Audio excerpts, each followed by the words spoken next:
Hello, English speakers. Welcome to SNS. I am Martin, your English practicing partner. This is episode 3 of our English Fluency Practice series. This session of English Fluency Practice is designed for beginner and intermediate English learners. Here, you'll learn how to speak natural English through interesting stories. So don't miss any video from this series. Keep learning English with Sir Native Speaker. After this session, you will truly feel a change in your English speaking skills. Today, we are going to shadow a story. This shadowing practice is very helpful for learning daily conversational English, whether for class, the office, or any test or interview. Even if you are a beginner, it will be very useful for starting your English learning journey. Your job is simple. Listen to me carefully and try to copy the words, tone, and rhythm. And if you find any word difficult, don't worry. I'll explain everything after the story, so keep watching until the end. If you found this video helpful, all can relate to it. Don't forget to subscribe to the channel, click the bell icon, and give the video a thumbs up. It will help other learners discover this video too.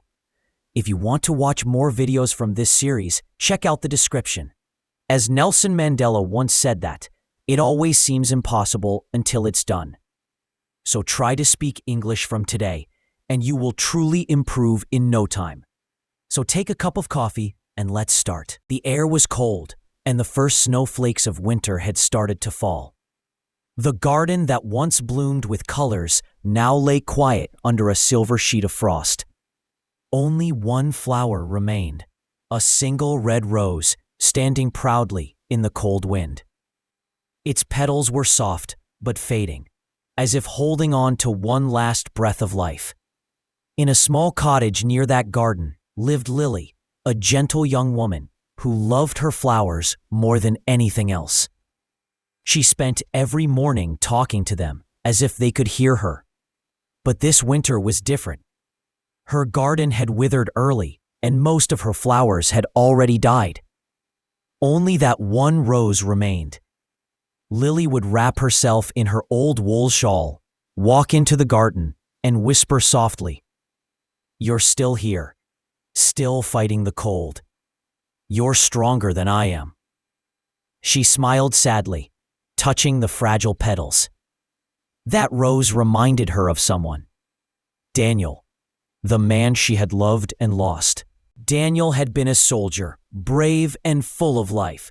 Before he left for war the year before, he had planted that rose bush for her. "So you'll have something to remember me by," he said, pressing her hand. She had laughed softly then. "You talk as if you're not coming back." He smiled, brushing the snow from her hair. "I'll come back, Lily. I promise." But seasons changed, and the letters stopped coming. The war had ended, yet there was no sign of Daniel.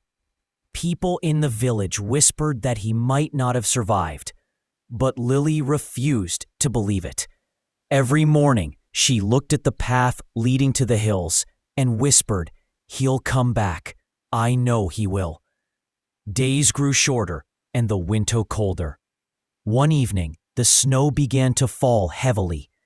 Lily sat by the window, staring at the rose outside. Its petals trembled in the wind, but it still stood tall. "You're not giving up," she murmured. "Neither will I." As night fell, the storm grew stronger. The wind howled through the cracks of the cottage, and Lily could barely see the garden through the snow. Her hands were cold, but her heart ached more than her body. She thought of Daniel, his voice, his laughter, his promise. "Where are you?" she whispered, tears rolling down her cheeks. The next morning, when the storm finally stopped, Lily rushed outside. Her feet sank into the snow as she reached the garden. Her heart dropped. The rose was gone. The stem was bent, the petals scattered across the snow. She fell to her knees, gently touching what was left. "No," she whispered, "not you too." For the first time in months, Lily felt truly alone. She went back inside, sat near the fire, and closed her eyes. Her heart whispered, "He's gone, and now even his rose is gone." The warmth of the fire could not melt the cold inside her. Just then, there was a knock at the door. It was soft at first, then louder. She frowned. Who could be out in this weather? Wrapping her shawl around her, she opened the door and froze. There stood a man, covered in snow, his face pale, but his eyes alive, those same brown eyes she had once known so well. "Daniel," she breathed. He smiled weakly. "Lily, I told you I'd come back." Her hands trembled as she touched his face, hardly believing what she saw. "You're real. You're here." He nodded slowly. "It took me a long time to find my way home. The war ended, but I was injured. I had to stay until I could walk again." Tears streamed down her face as she whispered, "I thought you were gone forever." Daniel took her hands gently. "Every day I thought of you. And the garden. The rose I planted for you kept me alive. It reminded me there was still something waiting for me. Someone." Lily laughed through her tears.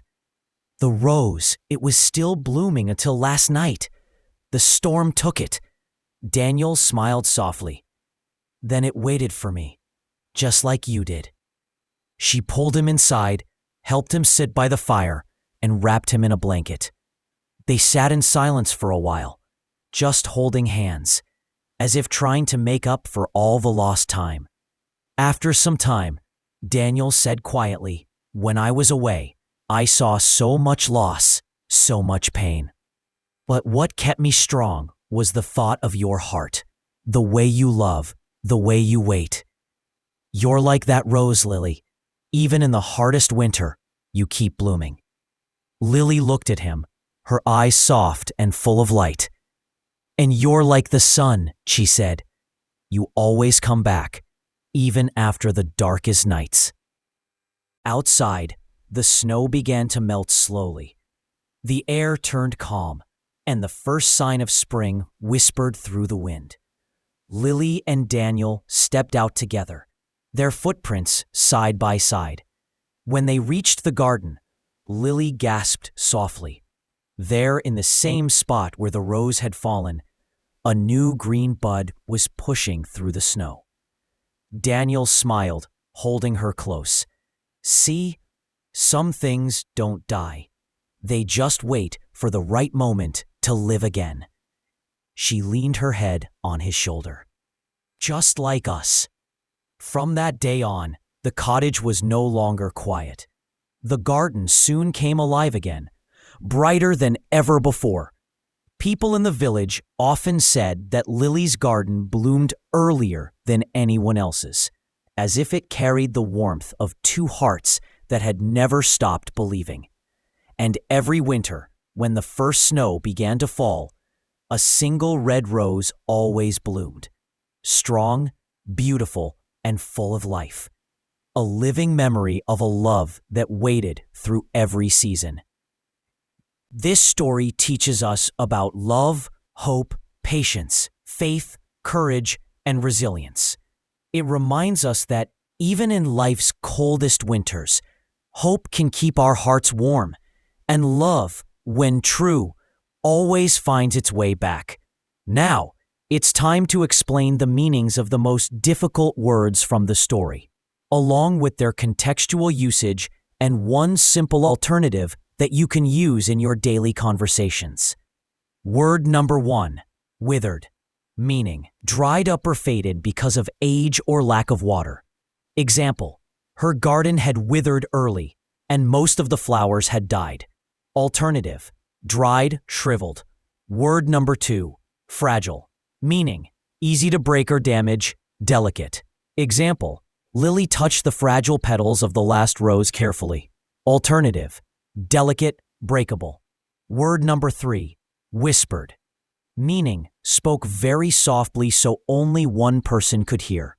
Example, she whispered, "He'll come back, I know he will." Alternative, word number 4, shivering, meaning shaking slightly from cold or fear. Example,